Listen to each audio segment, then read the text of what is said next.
Bonjour tout le monde et bienvenue dans cette nouvelle vidéo du chantier des Max. Aujourd'hui on s'attaque au chantier dans le chantier, notre fameux mur en pierre sèche qui fait tout le tour du jardin de notre maison. On a un petit peu avancé ces derniers mois sur le montage de ce mur mais pas autant qu'on aurait voulu. Du coup on va se consacrer aujourd'hui et demain entièrement à cette tâche pour avancer justement un maximum parce qu'il va falloir qu'on le hisse au moins à 20, 30, 40 cm de haut tout autour pour pouvoir remblayer autour de la maison et avoir un jardin qui ressemble enfin à quelque chose et puis avoir ce tas de cailloux. Du coup, on vous montre tout et on vous montre aussi l'avancement de ces dernières semaines.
Pour ceux qui nous suivent depuis longtemps, vous savez qu'on a ce fameux projet de créer ce mur en pierre sèche tout autour du jardin de la maison et ça pour plusieurs raisons. Déjà, on a plusieurs ruines dont certaines qu'on ne veut pas réutiliser parce qu'on ne peut pas les garder ou qu'on ne veut pas les garder.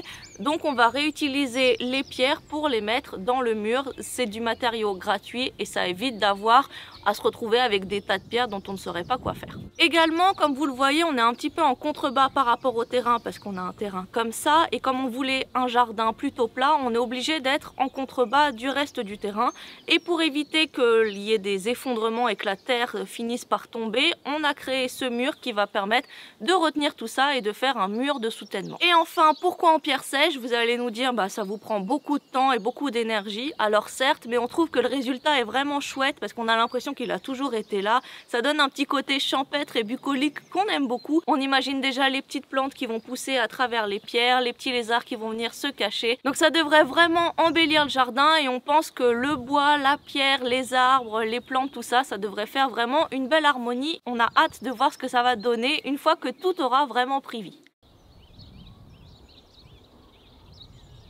Voilà, mais juste avant de bâtir ce mur en pierre sèche, il nous faut un petit peu de matos. Du coup, on s'était amusé il y a quelques mois, il y a même presque 2 ans maintenant, à démonter une partie de la ruine qui est ici. Donc on avait fait un immense tas de pierres qui n'a pas beaucoup réduit depuis. Donc l'objectif, ça va être de rapatrier une bonne partie de ce tas de pierres vers le mur en pierre sèche pour tout simplement avoir de quoi le construire là-bas. Et puis ça va aussi nettoyer cette zone qu'on a bien besoin.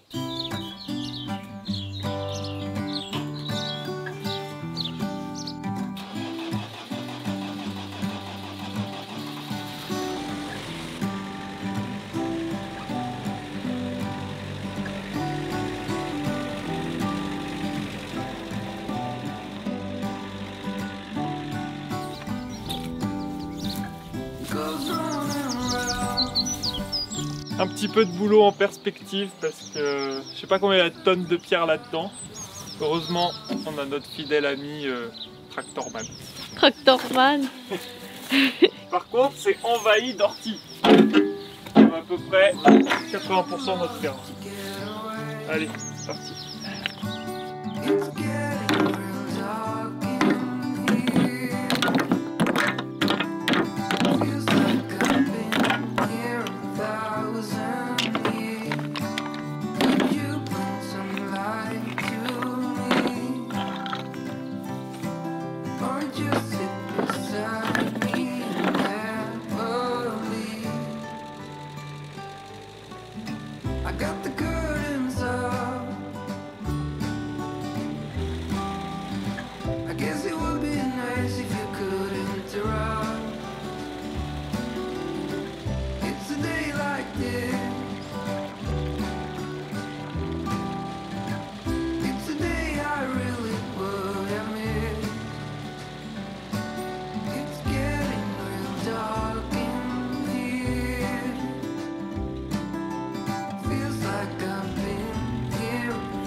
Alors voilà où on en est, on a déjà ramené quand même un bon paquet de cailloux, histoire d'avoir du matos pour continuer de monter le mur tout doucement. Donc Maxine a déjà fini une petite section, alors fini à 30-40 cm de hauteur, hein, comme on vous disait, pour déjà avancer dans un premier temps sur tout le contour, et puis on fera la partie supérieure un peu plus tard, mais là c'est l'urgence d'avancer sur la partie basse.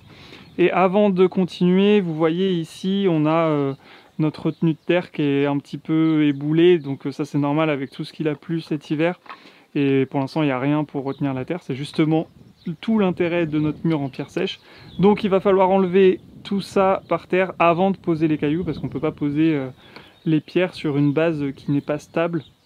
Donc là, il y a un petit peu de boulot, un petit peu de coups de pioche et de coups de pelle à faire avant de pouvoir continuer le mur de ce côté-là.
Nouvelle journée sur le chantier, on reprend notre mur en pierre maintenant qu'on est bien rodé. Comme on vous le disait, le but c'est de le hisser à peu près à 30, 40, 50 cm du sol pour que quand le terrassier viendra pour emblayer autour de la maison, on ne se retrouve pas avec un mur complètement enseveli. Ça va d'ailleurs appuyer son assise, ça va lui faire du bien. Donc on va essayer d'avancer, je ne sais pas si vous voyez derrière moi, la travée après la planche. Voilà, on va voir si on y arrive, on va tout faire pour. On va manger du caillou.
Et bien voilà, un beau tas de cailloux qui se vide petit à petit, même si pour être honnête, j'en vois pas trop le bout. Mais ce qui est plutôt bon signe parce que ça veut dire qu'on a encore pas mal de matos pour construire notre mur en pierre sèche. Et puis aussi, il va falloir qu'on s'occupe de mettre tout ça à la déchetterie. C'était un petit peu, pour le coup, la décharge sauvage.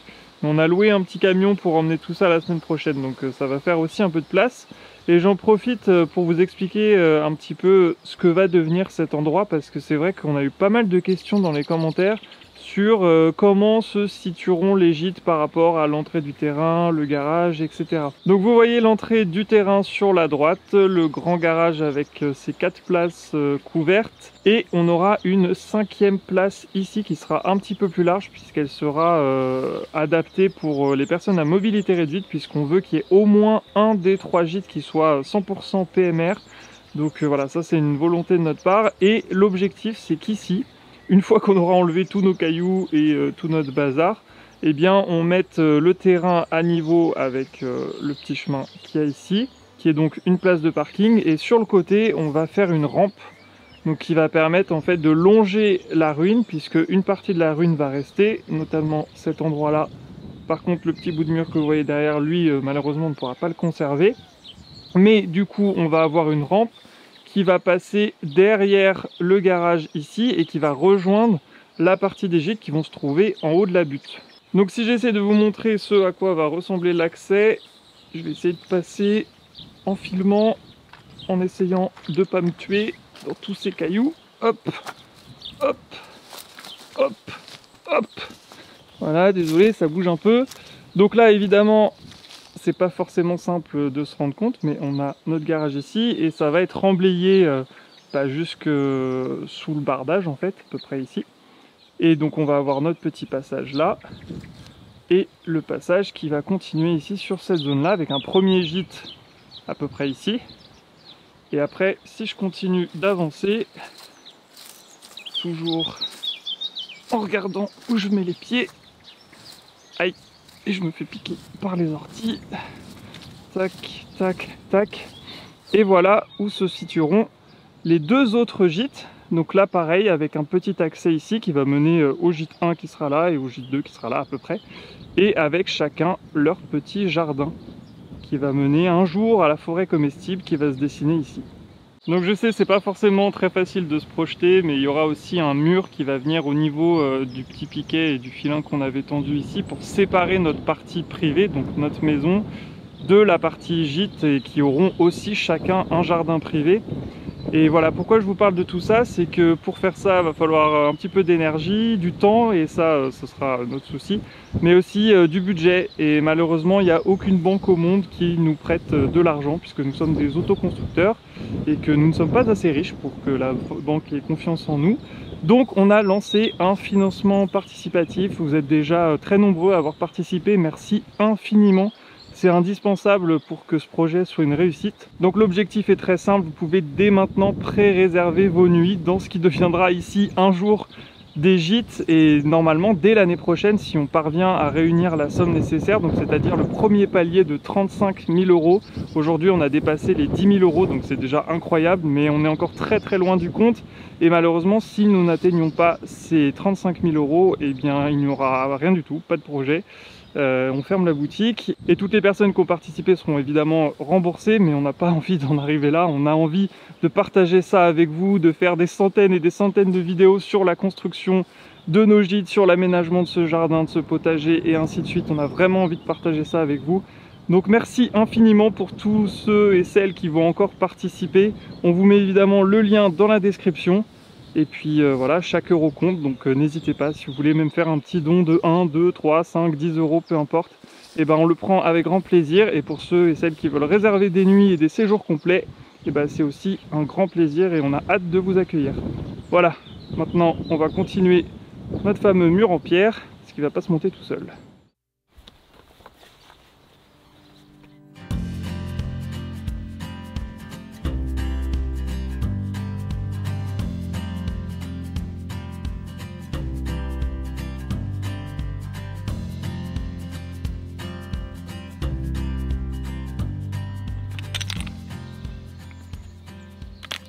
On commence à voir le bout de ce qu'on avait prévu de faire aujourd'hui. C'est très long, très physique, mais d'ailleurs j'en profite pour répondre à pas mal de questions qu'on a reçues sur comment monter un mur en pierre sèche. Alors on n'est absolument pas professionnel dans le domaine, mais on s'est pas mal renseigné avant de se lancer dans ce projet pharaonique, parce que pour le coup, spoiler alerte, il faut beaucoup de temps, beaucoup d'énergie, parce que c'est quand même un peu physique. Et il faut surtout beaucoup de matos, et le matos en l'occurrence là c'est de la pierre sèche. Donc après nous on a 60 mètres linéaires à faire, et ça part de 1 mètre de haut jusqu'à quasiment 2 mètres de haut. Donc autant dire que du caillou on va en avoir besoin. Après si c'est pour faire des petits murets autour du potager, des trucs comme ça, évidemment vous avez besoin de beaucoup moins de pierres. Et nous on a la chance d'avoir tout disponible sur le terrain. Si c'est pas votre cas, il va falloir acheter ça en carrière, donc c'est aussi un petit budget à prévoir. Après sur la méthode de pose, c'est pas très compliqué, mais il faut quand même suivre quelques principes de base, c'est-à-dire que il faut quand même avoir quelques grosses pierres, parce que c'est les grosses pierres qui maintiennent bien le mur, parce que c'est un mur poids. En gros c'est le poids du mur qui se retient lui-même et qui va retenir aussi la terre qui est derrière. Donc c'est pour ça que nous, les grosses pierres, les plus grosses, et on n'en a pas énormément, on va plutôt les mettre devant, parce que c'est celles qui vont être jolies. Et d'ailleurs 95% du mur en pierre il est invisible, en fait il est caché derrière, et une fois qu'on sera arrivé en haut et qu'on aura recouvert de terre au-dessus, autant dire qu'on ne verra que la façade, et on a du mal à imaginer qu'il y a quasiment 1 mètre de profondeur. Et d'ailleurs cette profondeur on l'a calculée par rapport à la hauteur maximale du mur qu'on va avoir, pour s'assurer justement que ça tienne bien, sachant que c'est aussi important de donner du fruit à son mur, donc il est un petit peu penché vers ce qu'il retient. C'est super important, parce que quand il va y avoir des mouvements de terrain, forcément le poids de la terre va pousser le mur, et il vaut mieux que le mur soit dans ce sens là pour qu'il y ait une force suffisante pour maintenir tout ça. Donc c'est pour ça qu'on a mis des petits piquets un petit peu partout, pour essayer de garder cette pente constante sur toute la longueur, et c'est ce qu'on appelle le fruit. Après, les autres petites astuces, c'est aussi de mettre des grandes pierres assez longues quand on en a justement dans la largeur du mur. Ça s'appelle des pierres boutisses, et en fait c'est pareil, ça permet de consolider un petit peu tout. Et après chaque pierre, il faut essayer de la poser pour qu'elle soit la plus stable possible. Et donc on va venir, une fois qu'on l'a posée à peu près là où on veut, on va venir la bloquer avec des plus petits cailloux qui vont eux-mêmes être bloqués par des graviers, et ainsi de suite. Et aussi on peut rajouter de la terre un petit peu dans le mur, mais attention, la terre elle sert pas du tout à tenir les pierres, elle sert plutôt à boucher les quelques cavités qu'il peut y avoir. Après, pour être honnête, c'est pas du tout grave s'il y a des cavités à l'intérieur, au contraire, parce que déjà ça va être un formidable abri pour la biodiversité. On a des tas d'insectes qui se promènent déjà dans le mur, des petits mammifères aussi. Hier on a vu un petit mulot qui est rentré quelque part. Il y aura des lézards, parfois même des oiseaux qui peuvent aussi aller chercher 2-3 trucs à cacher dans le mur. Donc vraiment c'est très important qu'il y ait justement des petites cavités qui vont servir d'abri à toutes sortes d'insectes et d'animaux. Et de plantes aussi. Au fur et à mesure on va avoir probablement des plantes qui vont commencer à pousser sur le mur, et c'est vraiment une très bonne chose parce que ça fait partie de l'écosystème de notre jardin à part entière. En tout cas ça fera partie une fois que le mur sera terminé. Et pour finir sur les petites cavités qu'on va avoir à l'intérieur du mur, c'est très important aussi pour que l'eau puisse bien s'évacuer, parce que tout l'intérêt d'un mur en pierre sèche, à la différence d'un mur en béton de soutènement classique, au-delà du fait que la pierre elle est vachement plus écologique que le béton, c'est surtout qu'en fait ça laisse passer l'eau. Donc ça veut dire quand il y a une grosse pression, quand il y a des grosses pluies et que la terre derrière est gorgée d'eau, l'eau elle va s'infiltrer tout simplement dans le mur en pierre, puis elle va sortir très naturellement, donc il n'y aura pas une pression supplémentaire qui va venir s'exercer sur le mur. La différence d'un mur en béton qui est complètement étanche d'une certaine manière, et l'eau va avoir du mal à passer au travers et ça va se charger derrière et donc exercer une force très importante. C'est pour ça que souvent on voit les murs en béton de soutènement qui finissent par s'écrouler au bout de quelques années parce que l'eau ne peut plus s'échapper. Donc c'est aussi évidemment la raison pour laquelle on ne va pas venir boucher les joints des pierres avec de la chaux ou autre chose, pour justement que ça puisse respirer, et en fait les pierres d'elles-mêmes vont tenir. D'ailleurs on a commencé là-bas et le mur fait 1,20 m, il n'a absolument pas bougé depuis qu'on a commencé. Donc voilà, normalement ça devrait tenir, mais le seul conseil que je peux vous donner à la fin, c'est patience. Parce que clairement ça fait quasiment 1 an qu'on a commencé ce mur. Alors évidemment on ne travaille pas dessus tous les jours, il y a eu des mois où on n'y a pas du tout touché, mais c'est extrêmement long, et là je vous avoue que je n'ai aucune idée de la date de fin de ce mur en pierre sèche. On espère qu'il sera fini d'ici l'année prochaine, voilà, ce serait vraiment top, mais ça prend un temps vraiment important, et ce temps-là on ne peut pas l'accélérer, en tout cas quand on n'est que deux, on ne peut pas aller plus vite, il n'y a pas de méthode pour aller plus vite. Et puis c'est pas grave, après c'est une activité quand même relativement agréable, ça permet de se vider la tête pour le coup quand on fait ça. Mais c'est très long, on a encore 2-3 trucs à terminer ici et je pense que ça va être fini pour aujourd'hui.